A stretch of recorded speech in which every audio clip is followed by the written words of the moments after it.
Welcome to The Factor Uncensored. A murder in Mississippi is now on the radar of federal investigators. This comes as an autopsy of the victim, Rasheem Carter, revealed he was beheaded. The 25-year-old was last seen alive in October. Now, parts of his body were found in the woods a month later, and another haunting detail. His family says Carter went to the local police department and reported being scared for his life. He believed a group of white men were following him. My next guest has been intimately involved in this case. Joining me now, Ben Crump law investigator Arthur Silky Slim Reed. It's just mind-blowing to see this kind of case happening, Arthur. And it's my understanding he last talked to his mother on the phone October 1st, and he warned her. He was saying that there were some issues with his employer, right? Yes, with his employer, and then he said that 3 trucks of white men had started following him, and then he texted his mom saying that if anything happened to me, so-and-so has something to do with it. He had these men trying to kill me. And then he was also caught on a deer camera in the woods with a large stick on his shoulder, and his shirt was ripped off of him, and he had bruises on him. So someone was after him, and someone was chasing him. Like a hunt. Yes. They're hunting. They're hunting him, that's right. And he was seen on that deer camera, and that photo that was on that deer camera, even though they knew he was missing, was circulated through the town at a truck stop during breakfast time, and people were talking about it. And finally, we found out that he was hunted by someone, and you don't just make accusations about someone's trying to kill you and then come up dead. What's crazy about it is that the sheriff on the first day ruled out foul play. We don't see any foul play. When his head was detached from his spinal cord. How does that happen? I don't know, man. It's Mississippi. It's Mississippi Burning 2023. And we're on top of this 24/7. We haven't rested on this case. And think about this, that we've had this case since December, right after the remains were found in November, and couldn't get a news story broke on it. Only a couple of people would show up. Only a couple of cameras would show up. So we couldn't get the story broke until now, once we had the images of the remains. And what the state was actually telling us is we're conducting an autopsy, so we're going to turn the body over to y'all as soon as we get through. So when they call and say that they were turning over the body, when I went to Mississippi and it was the size of a shoebox, I was like, what kind of sick joke is this? Wow. And we're looking at exclusive pictures you've provided for us here.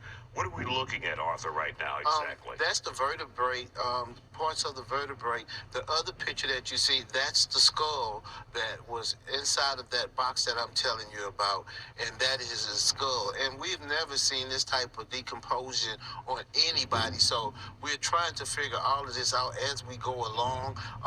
Was any kind of substance used? What has him in the shape that he's at? Because it would actually take, we dig up mummies and there's still skin, there's hair. And we don't have any. That's a question I have for my producer. I'm like, how can you have a skull in that amount of time?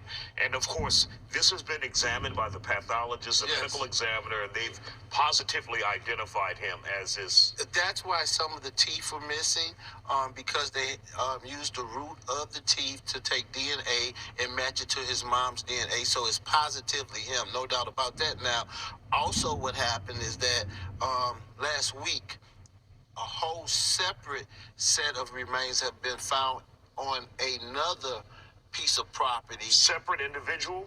Well, we're thinking that it's his remains, but they haven't done the DNA yet. It looked like with a case that, because we hadn't had the publicity that we had now, looked like they would have jumped right on it to try to find out if this was other parts of his remains. But as of today, they say that they haven't tested it for DNA yet. Wow, just incredible, just unbelievable. So you also sent us another photo with a female that you're standing there with. That's his and you're mother. Looking at the remains. Let's show that photo. That's his mother. How has she been, and just imagine a mother looking at your child's remains in a shoe size box. Yes. It's just mind-blowing. How is she doing now? Tiffany is one of the strongest women that we have seen. She said to me The first day that I went to Mississippi, she said, Silky, I'm going to bury my baby, and then it's all about business with me. She said, I don't care if they take my life. It's all about business with me after that.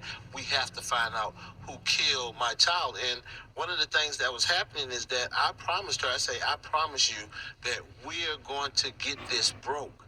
And as a team with Crump Law, we never make promises that we can't keep. And it was a horrible feeling for them to have to go through Christmas, New Year's, and we couldn't even get a story. But once we seen these images, we had to sit her down and talk to her, Isaiah, say, listen, I know this may be embarrassing.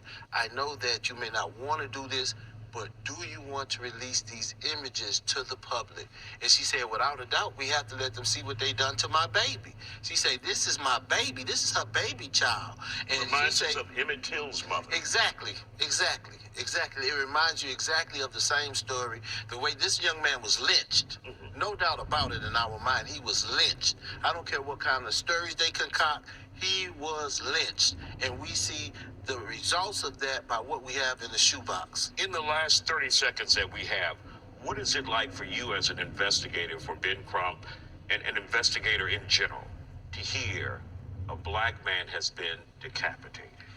For me, it wasn't about being an investigator. It wasn't about working for Crump Law Firm. It was about a father. I got a 25-year-old, and I was like, I'll be damned if I didn't do everything and turn over every leaf that I could turn over to find out what happened to my son. So I took this as my son, and I sleep with that every night. I was tossing and turning, and now I'm starting to ease up a little bit because we're coming closer to actually finding out. We got people on the internet that's talking. We got people that's giving up names. So now we're coming a little bit closer to finding out what happened to Rasheem Carter because somebody's seen what happened to Rasheem. All right, sir. We thank you for coming on The Factor Uncensored, and we appreciate this. And we want to send our best to the family. Just a horrible situation. It is.